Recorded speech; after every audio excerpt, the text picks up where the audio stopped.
네, 안녕하세요. 형법총론 10번째 시간인데요. 이 시간에는 이제 지난 시간에 이어서 미수범, 지난 시간에 장애미수를 말씀드렸고요. 장애미수가 이제 미수의 그 일반적인 개념이죠.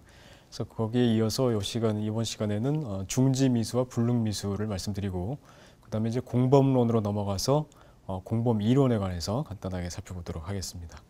자, 먼저 중지미수인데요. 중지미수라고 하는 것은 이제 범죄인이 범죄를 하다가 스스로 중지한 경우를 이제 가리키는 것이죠. 그래서 우선 형법 26조 조문을 한번 보시면요. 범인이 자의로 실행에 착수한 행위를 중지하거나 그 행위로 인한 결과의 발생을 방지한 때가 이제 중지미수가 되겠고요. 형을 감경 또는 면제한다. 그래서 필요적, 임의적이 아니고 필요적 감면으로 규정이 되어 있습니다. 그래서 상당히 많이 이렇게 면제까지 할 수 있도록, 그리고 반드시 최소한 감경은 하도록 이렇게 이제 규정이 되어 있는 것이죠. 그러니까 이와 같은 이제 중지미수의 취지를 생각을 해본다면 범죄인이 스스로 범행을 중지했기 때문에 이것이 이제 말하자면 합법의 세계로 다시 돌아왔다. 범죄를 하지 않은 것과 이제 마찬가지가 된 것이죠. 그래서 미수긴 하지만은 이것은 상당히 관대하게 볼 수 있는 여지가 많이 있다. 이렇게 이제 볼 수가 있겠고요. 그래서 중지미수의 어떤 그 성격을 무엇으로 볼 것이냐에 대해서 뭐 여러 가지 입장이 있습니다만, 예를 들어서 이 범죄인으로 하여금 합법의 세계로 돌아올 수 있도록 하는 이것을 이제 황금의 다리다 이렇게도 표현을 하는데요. 그런 황금의 다리를 놓아준 것이다. 그래서 형사 정책적으로 범죄의 기술을 범죄를 막기 위한 이런 정책적인 규정이다 이렇게 이제 보는 입장도 있고, 또 법적으로 이것이 위법성이나 책임이 소멸되거나 또는 아예 없어지거나 또는 줄어드는 이런 성격을 갖는다 이렇게 이제 보는 입장도 있습니다만, 근데 여기에 대해서는 이제 그렇게 보면은 이것이 감경 또는 면제한다 이렇게 돼 있기 때문에 위법성이라고 하는 것은 이제 우선 감경되지가 않죠. 그래서 약간 좀 맞지 않는다 뭐 이런 지적도 있습니다만, 여하튼 그렇게 보는 입장도 있고, 또 이 범죄 행위의 중지를 법적으로 보상하는 것이다 뭐 이렇게 해석하는 입장도 있고, 또 결국 이 중지미수라고 하는 것은 범죄 행위를 스스로 중지했기 때문에 처벌할 어떤 이유가 없다, 형벌 목적에 좀 맞지가 않는다 뭐 이런 입장도 있고, 여러 가지 하여튼 그 해석이 있습니다만, 전체적으로 이런 것들이 이제 다 종합해서 중지미수는 스스로 범죄 행위를 중지한 것이기 때문에 관대하게 처벌을 한다, 그렇게 이제 볼 수가 있겠고요. 문제는 이제 중지미수의 요건이 문제인데, 요건 가운데에서도 특히 자의로 실행에 착수한 행위를 중지해야 되기 때문에 이 자의성이 가장 문제가 되겠습니다. 어떻게 자의적이었는가 아니었는가, 그러니까 장애미수인가 중지미수인가 이렇게 되겠죠. 어떤 장애에 의해서 범죄 행위를 하지 못한 것인지 아니면 스스로 자의로 범죄 행위를 중지한 것인지, 이 여부를 판단하는 것이 중지미수에서는 가장 중요한 문제다 이렇게 볼 수가 있겠습니다. 그래서 자의성에 관해서 이것을 어떻게 판단할 것이냐에 대해서 여러 가지 이제 또 기준들이 제시가 되고 있는데요. 가장 기본적으로 이제 객관적인 입장하고 주관적인 입장, 항상 그 형법에서는 되게 이 문제가 될 때 객관적인 입장과 주관적인 입장이 두 가지 입장이 항상 대비가 됩니다. 그래서 그걸 기본적으로 이해를 하시고, 지난 시간에도 말씀드렸지만 객관주의 형법 이론과 주관주의 형법 이론으로 크게 형법 이론이 나눠질 수 있기 때문에 그런 시각에서 얘기가 되는 것이다 이렇게 이해하시면 되겠고요. 그래서 우선 객관설의 입장은 이것이 이제 내부적인 동기냐 외부적인 것이냐 이렇게 보는 거죠. 그래서 이것은 객관적으로 이제 드러난다고 볼 수가 있겠죠. 외부적인 것이 이제 객관적으로 나타날 테니까. 그럼 외부적인 요인에 의해서 범죄 행위를 중지했을 때는 이건 장애미수다 이렇게 보는 거고, 내부적인 동기에 의할 때는 이건 다 이제 중지미수다 이렇게 보는 것이죠. 그래서 이것이 객관설의 입장인데, 그런데 이제 내부적인 동기라고 할지라도 이것이 여러 가지가 있을 수 있기 때문에, 예를 들어서 막상 범죄 행위를 시작했지만 그 결과에 대한 두려움이라든지 또 후회라든지 이런 것이 있을 수 있고, 그런 것 때문에 이제 중지를 할 수가 있기 때문에, 그럼 그런 것까지도 전부 다 중지미수에 이제 포함이 되는 결과가 되겠죠. 그래서 이것은 이제 자의성의 범위가 좀 넓어진다 이렇게 볼 수가 있겠죠. 그래서 반대 측면인 주관설의 입장을 보면 더 잘 이해가 되실 텐데, 주관설의 입장은 내부적인 동기 가운데에서도 윤리적인 것만을 자의성이 있는 것으로 인정한다. 그러니까 스스로 내가 뭐 이런 일을 하면 안 되겠구나 이렇게 반성을 해가지고 범죄 행위를 중지한 경우, 이때만이 이제 중지미수가 된다는 것이죠.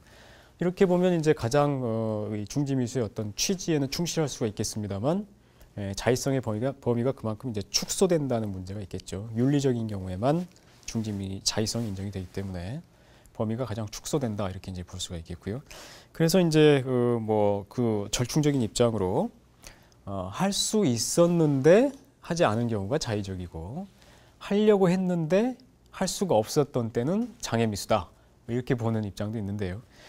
이것은 이제 뭐 그럴듯합니다만은 할 수 있었느냐 없었느냐 이런 문제이기 때문에 이것은 가능성의 문제다, 자의성이 아니고, 자의성이라고 하는 것은 스스로 중지한 거기 때문에, 그래서 할 수가 없었더라도 자기가 스스로 중지할 수가 있겠죠. 그래서 이것이 자의성과 가능성이 조금 비슷할 수 있겠습니다만 조금 이제 차이가 나는 거죠. 그래서 두 가지가 좀 혼동된 듯한 느낌을 줍니다. 그래서 이것도 이제 정확하지는 않다, 이렇게 보고, 그래서 이제 다수설과 판례는 결국 이 객관설과 주관설의 입장을 적당히 이제 절충하는 이런 태도를 취하고 있는데요. 기준이 뚜렷하지는 않습니다만 여하튼 객관적이고 외부적인 장애 사유에 의한 때는 이제 장애미수로 보고, 자기 의사에 의한 중지는 자의성이 있는 것으로 본다. 그래서 이것이 이제 가장 원래 처음으로 돌아가서 자의성이라고 하는 것이 뭐냐 그럴 때 결국 외부적인 장애 사유에 의할 때는 장애미수고, 스스로의 의사에 의한 중지는 자의성이 있는 것이다. 이런 말은 이제 되풀이한 것밖에 안 된다는 느낌이 드는데, 그래서 결국 이 다수설의 입장은 여전히 기준이 좀 뚜렷하지 않다, 이런 이제 비판을 받을 수 있겠습니다만 여하튼 다른 이제 입장도 여러 가지 그런 문제들이 있기 때문에 다수설과 판례는 이런 입장을 취하고 있습니다. 구체적인 기준에 대해서는 이제 조금 이따 다시 말씀을 드리고요. 그 다음에 이제 더 엄격하게 주관설보다도 더 엄격하게 보는 규범설의 태도, 이런 것도 있는데, 윤리적인 걸 넘어서서 합법적인 이 태도로 합법적인 그 의사로 돌아온 경우에만, 중지를 한 경우에만 자의성을 인정한다. 이렇게 이제 보는 입장도 있는데, 이거 굉장히 이제 기준이 엄격하다고 볼 수가 있겠죠. 그래서 이것은 좀 수용하기가 좀 어렵다, 이렇게 볼 수 있겠고요. 그래서 여하튼 다수설과 판례는 이제 객관적이고 외부적인 장애 사유에 대해서는 이것을 자의성이 없다고 보고, 스스로 중지했을 때는 이제 자의성을 인정하고, 이런 식으로 절충을 하고 있는데요. 그래서 결국 이것은 객관설의 입장하고 상당히 가까워진다, 이렇게 볼 수가 있죠. 그래서 그 중지의 동기를 묻지 않는다, 말하자면 윤리적인 것에 한정하지 않는다 하는 거죠. 그래서 후회라든지 또 동정이라든지, 피해자가 굉장히 사정을 하니까 범죄 행위를 중지했다거나, 또는 막상 이 범죄 행위의 어떤 그 진행을 보면서 두려움이 들어가지고 스스로 중지를 했다거나, 이런 경우도 전부 다 포함을 한다. 우리 교재에도 관련 판례들이 소개가 돼 있기 때문에 한번 참고로 보시기 바랍니다. 그래서 이런 것들까지, 두려움이라든지 동정이라든지 이런 동기까지도 전부 다 포함해서 자의성으로 인정을 한다, 이렇게 볼 수가 있겠고요. 그다음에 이제 자의성이 부정되는 경우는 범죄 실행이 상당히 어렵다, 이런 판단이 들어가지고 중지한 경우, 이런 때는 이제 장애미수로 이제 봐야 되는 거겠죠. 그런데 이때 이제 그 판단 기준에 관해서 조금 주의하실 게 있는데, 이때 범죄 실행이 상당히 어려웠느냐 하는 판단 기준은 객관적인 사정이 아니고 행위자가 인식한 사실을 기준으로 한다 하는 겁니다. 그러니까 조금 차이가 생길 수가 있겠죠. 객관적으로는 장애 사실이 있었다고 하더라도 그 사실을 모르고 스스로 중지하면 자의성이 인정돼서 중지미수가 되겠고요.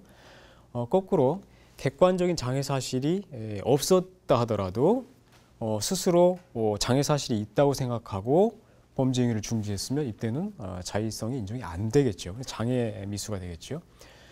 그래서 판단 기준이 객관적인 사실이 아니라 행위자의 인식 사실을 기준으로 한다. 지금 이것은 자의성을 판단하는 문제이기 때문에, 자의성은 행위자의 의사이기 때문에 행위자의 인식 사실을 기준으로 판단을 한다, 이렇게 보는 것이죠.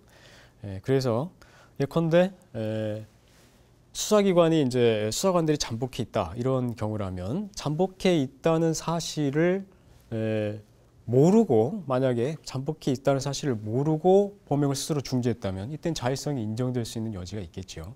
그런데 만약에 수사기관이 잠복해 있는 그것을 알고 그것 때문에 범행을 중지했다라고 하면 이것은 객관적 사정 때문에 그것을 알고서 범죄를 중지한 것이기 때문에 자의성이 부인되는 그런 결과가 되겠죠. 그래서 다시 말씀드리지만 자의성 판단에서 기준이 되는 것은 행위자의 인식 사실이다 하는 거, 그걸 이제 조금 주의하시면 되겠고요.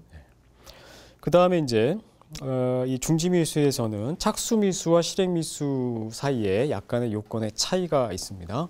조문에도 이제 그렇게 나와 있습니다만, 우선 착수미수의 경우에는 이때는 이제 행위를 종료하지 않은 상태죠. 행위를 다하지 않은 상태이기 때문에 그냥 행위만 중지하면 중지미수가 되는 거죠. 이때는 이제 저절로 결과는 발생하지 않는 것으로 볼 수 있기 때문에 착수미수는 아직 행위가 완성되지 않았으니까 결과는 당연히 없다고 볼 수가 있겠죠. 그래서 실행행위만 중지하면 착수미수의 중지는 된다, 이렇게 볼 수 있겠고요. 그 다음에 실행미수의 경우에는 이때는 이제 행위를 완성했는데 결과가 아직 이제 나오지 않은 이런 상태죠.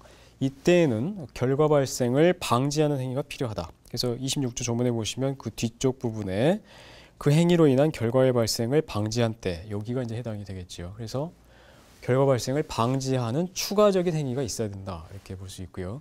이때 이 방지 행위는 적극적인 행위여야 된다. 소극적인 부작위가 아니고, 그러니까 예컨대 범죄 행위를 다 해놓고 누군가 제3자가 와서 그거를 뭐 결과 발생을 막아주는 것을 가만히 보고 있었다든지, 방화를 해놓고 다른 사람들이 불을 끄는 것을 가만히 보고 있었다든가, 이런 식의 소극적 부작위는 중지미수로 인정이 되지 않고요.